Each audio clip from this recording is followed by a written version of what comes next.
ब्रह्ममुरारिसुरार्चितलिङ्गं निर्मलभासितशोभितलिङ्गम्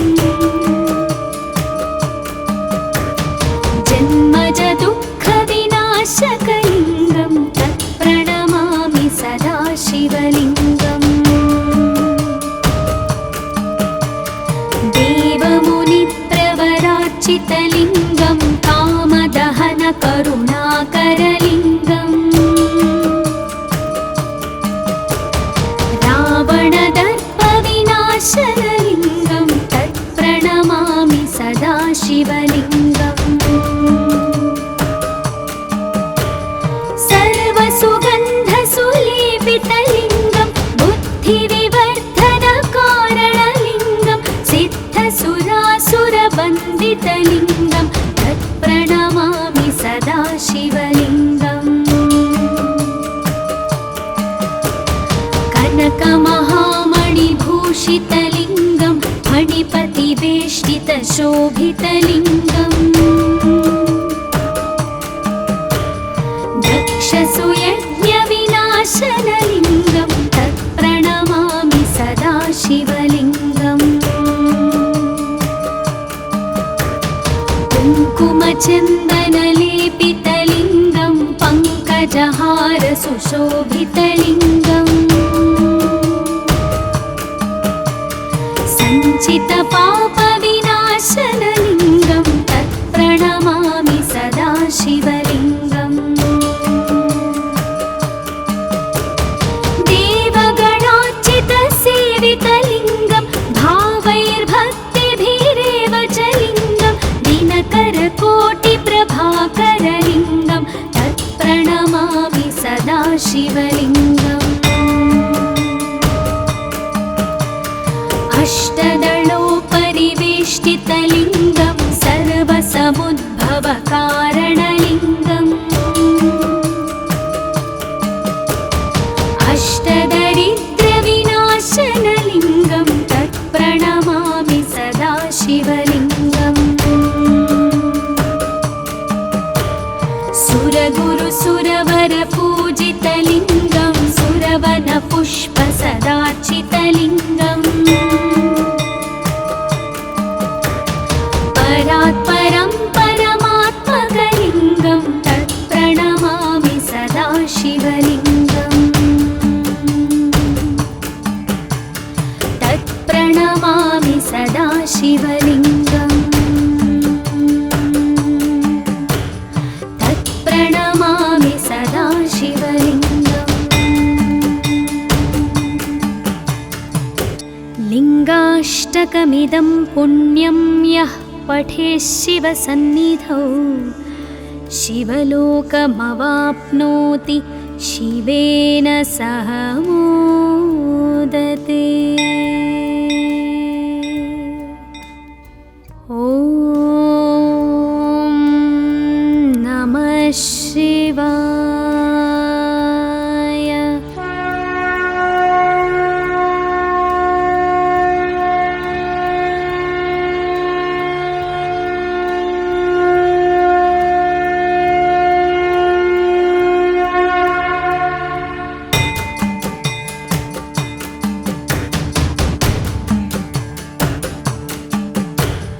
ब्रह्ममुरारिसुरार्चितलिङ्गं निर्मलभासितशोभितलिङ्गम् जन्मजदुःखविनाशकलिङ्गं तत्प्रणमामि सदा शिवलिङ्गम् देवमुनिप्रवरार्चितलिङ्गं कामदहनकरुणाकरलिङ्गम् रावणदर्पविनाशनलिङ्गं तत्प्रणमामि सदा शिवलिङ्गम् सर्वसुगन्धसुलेपितलिङ्गं बुद्धिविवर्धनकारणलिङ्गं सिद्धसुरासुरवन्दितलिङ्गं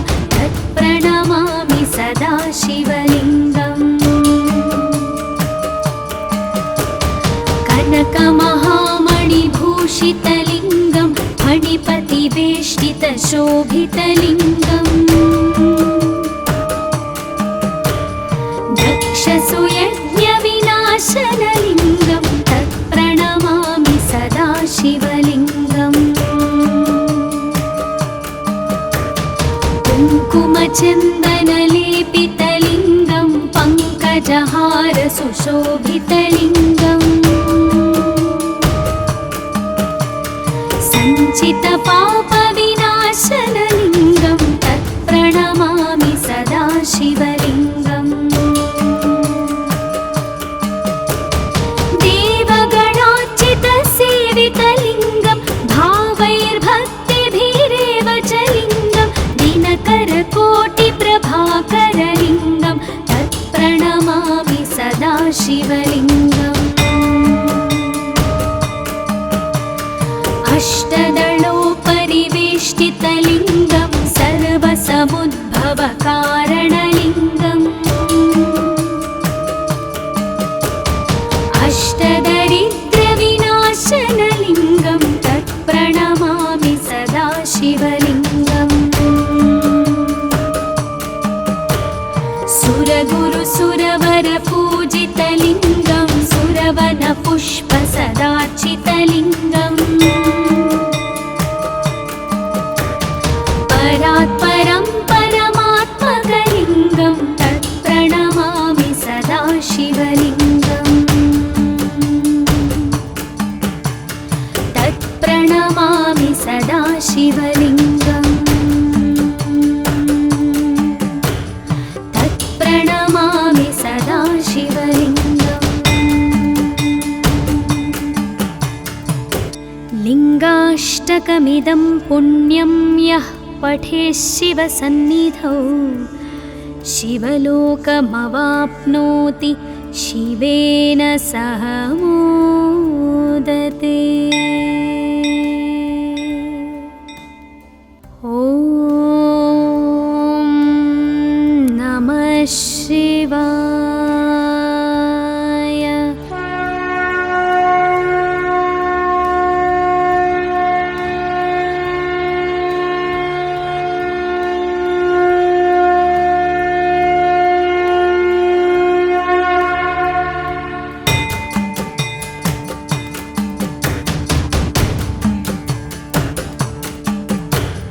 ब्रह्ममुरारिसुरार्चितलिङ्गं निर्मलभासितशोभितलिङ्गम्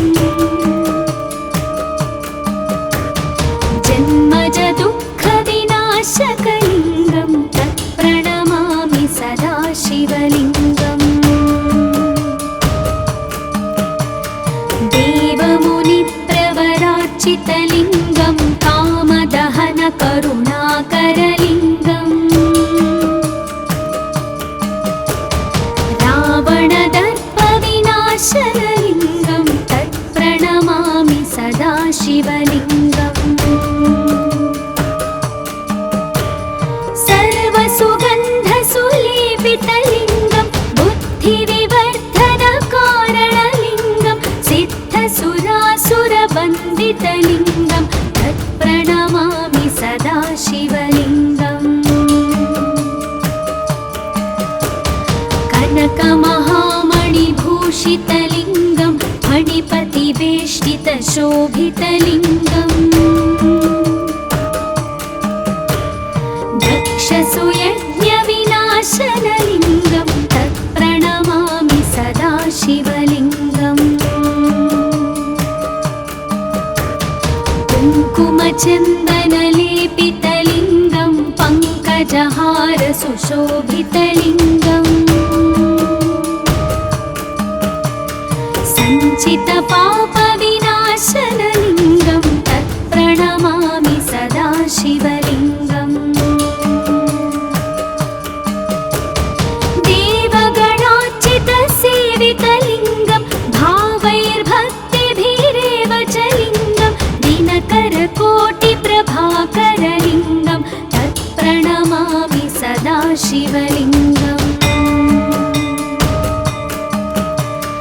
अष्टदलोपरिवेष्टितलिङ्गं सर्वसमुद्भवकारणलिङ्गम्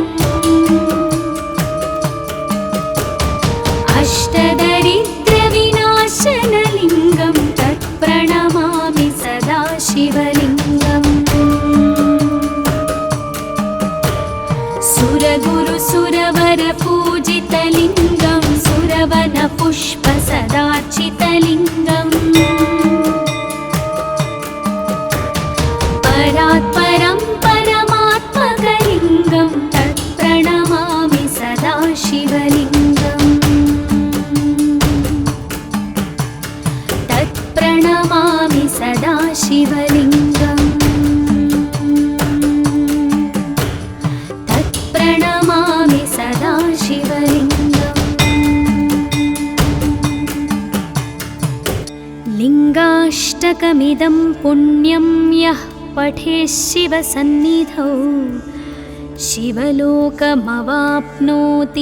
शिवेन सह मोदते। ॐ नमः शिवाय।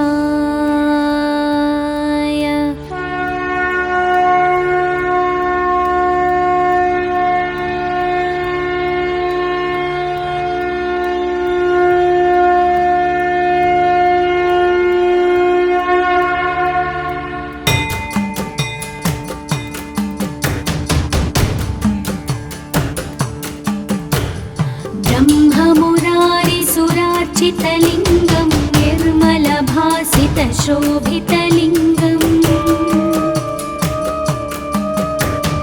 जन्मजदुःखविनाशकलिङ्गं तत्प्रणमामि सदा शिवलिङ्गम् देवमुनिप्रवरार्चितलिङ्गं कामदहनकरुणाकरलिङ्गम् रावणदर्पविनाशनलिङ्गं तत्प्रणमामि सदा शिवलिङ्गम् सर्वसुगन्धसुलेपितलिङ्गं बुद्धिविवर्धनकारणलिङ्गं सिद्धसुरासुरवन्दितलिङ्गं तत्प्रणमामि सदा शिवलिङ्गम् कनकमहामणिभूषितलिङ्गं फणिपतिवेष्टितशोभितलिङ्गम् दक्षसुयज्ञविनाशनलिङ्गं तत्प्रणमामि सदा शिवलिङ्गम् कुङ्कुमचन्दनलेपितलिङ्गं पङ्कजहारसुशोभितलिङ्गम् सञ्चितपापविनाशनलिङ्गं तत्प्रणमामि सदा शिवलिङ्गम् देवगणार्चितसेवितलिङ्गं भावैर्भक्तिभिरेव च लिङ्गं दिनकरकोटिप्रभाकरलिङ्गं तत्प्रणमामि सदा शिवलिङ्गम् अष्टदलोपरिवेष्टितलिङ्गं सर्वसमुद्भवकारणलिङ्गम् अष्टदरिद्रविनाशनलिङ्गं तत्प्रणमामि सदा शिवलिङ्गम् सुरगुरुसुरवरपूजितलिङ्गं सुरवनपुष्पसदार्चितलिङ्गम् परात्परं परमात्मकलिङ्गं तत्प्रणमामि सदा शिवलिङ्गम्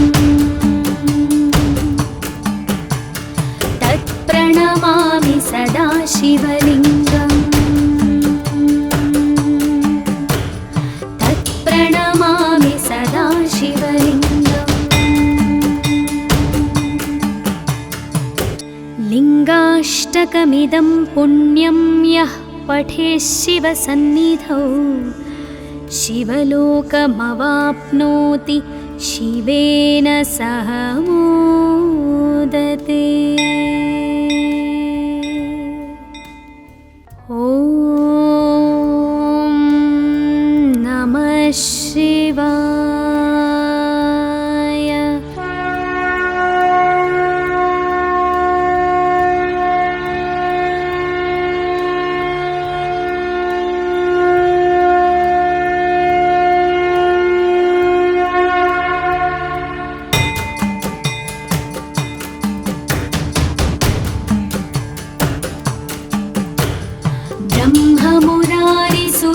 निर्मलभासितलिङ्गं निर्मलभासितशोभितलिङ्गम्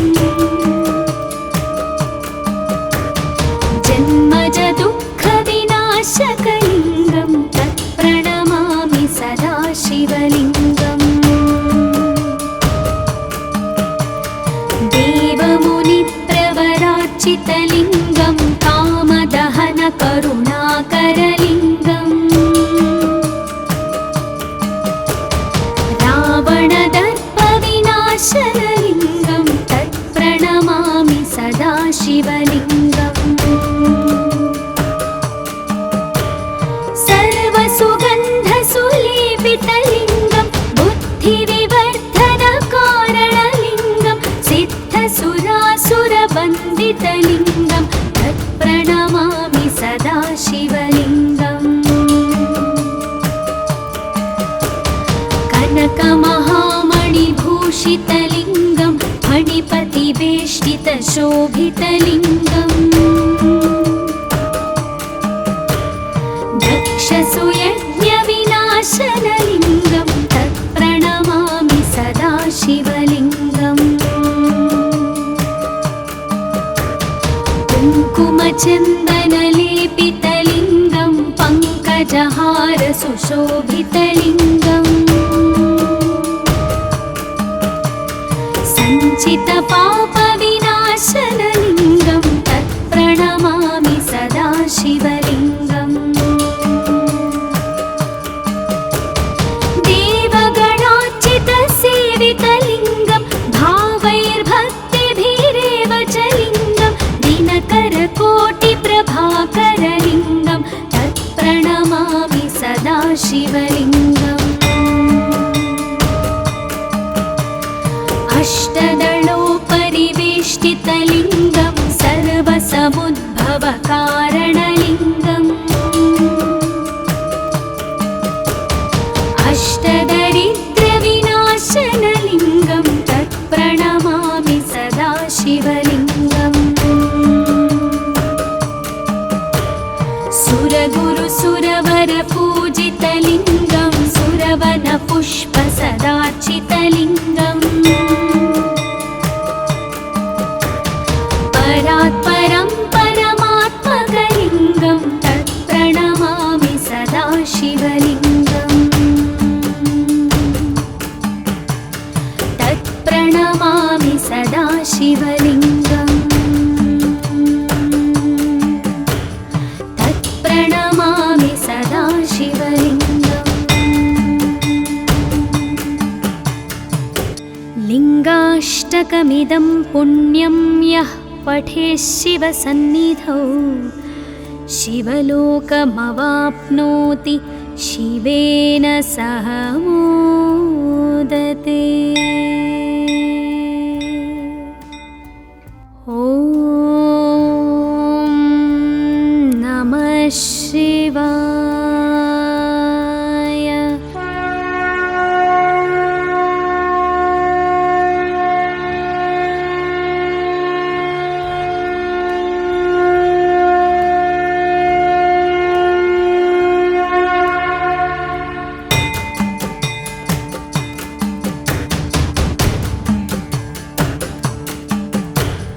ब्रह्ममुरारिसुरार्चितलिङ्गं निर्मलभासितशोभितलिङ्गम्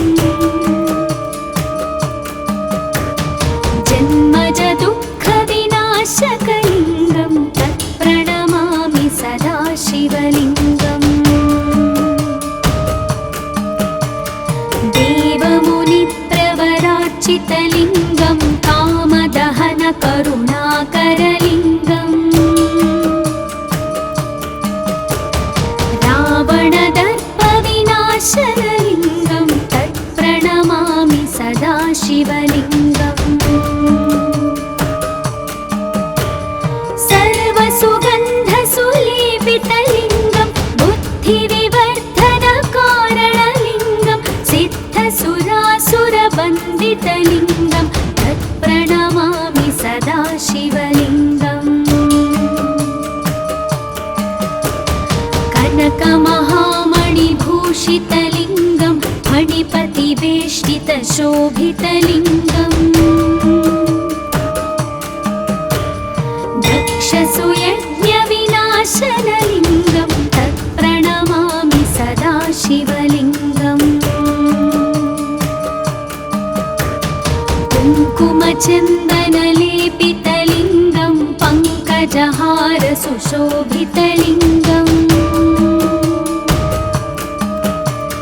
सञ्चितपापविनाशनलिङ्गं तत्प्रणमामि सदा शिवलिङ्गम्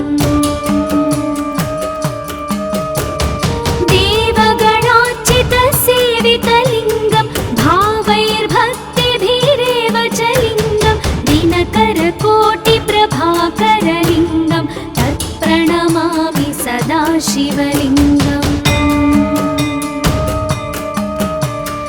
अष्टदलोपरिवेष्टितलिङ्गं सर्वसमुद्भवकारणलिङ्गम्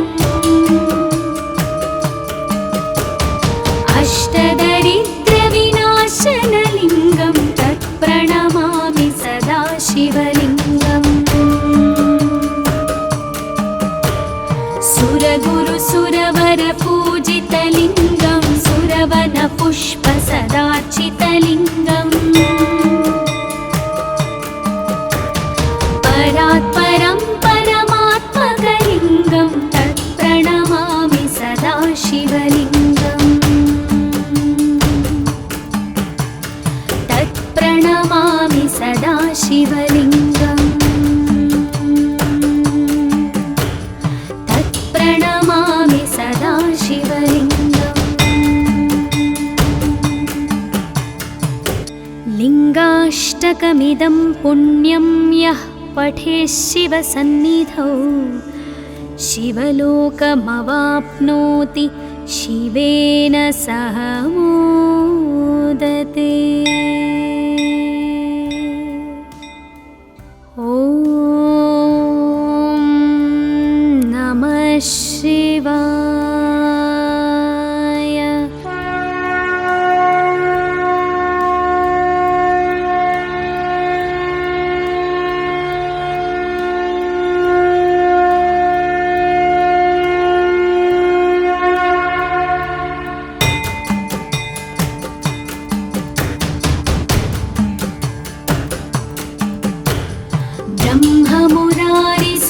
ब्रह्ममुरारिसुरार्चितलिङ्गं निर्मलभासितशोभितलिङ्गम्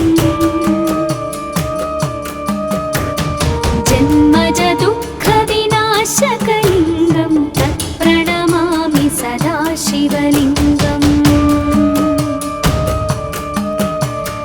देवमुनिप्रवरार्चितलिङ्गं कामदहनकरुणाकरलिङ्गम् रावणदर्पविनाशनलिङ्गं तत्प्रणमामि सदा शिवलिङ्गम् सर्वसुगन्धसुलेपितलिङ्गं बुद्धिविवर्धनकारणलिङ्गं सिद्धसुरासुरवन्दितलिङ्गं तत्प्रणमामि सदा शिवलिङ्गम् कनकमहामणिभूषितलिङ्गं फणिपतिवेष्टितशोभितलिङ्गम् दक्षसुयज्ञविनाशनलिङ्गं तत्प्रणमामि सदा शिवलिङ्गम् कुङ्कुमचन्दनलेपितलिङ्गं पङ्कजहारसुशोभितलिङ्गम् सञ्चितपापविनाशनलिङ्गं तत्प्रणमामि सदा शिवलिङ्गम् देवगणार्चितसेवितलिङ्गं भावैर्भक्तिभिरेव च लिङ्गं दिनकरकोटिप्रभाकरलिङ्गं तत्प्रणमामि सदा शिवलिङ्गम् अष्टदलोपरिवेष्टितलिङ्गं सर्वसमुद्भवकारणलिङ्गम्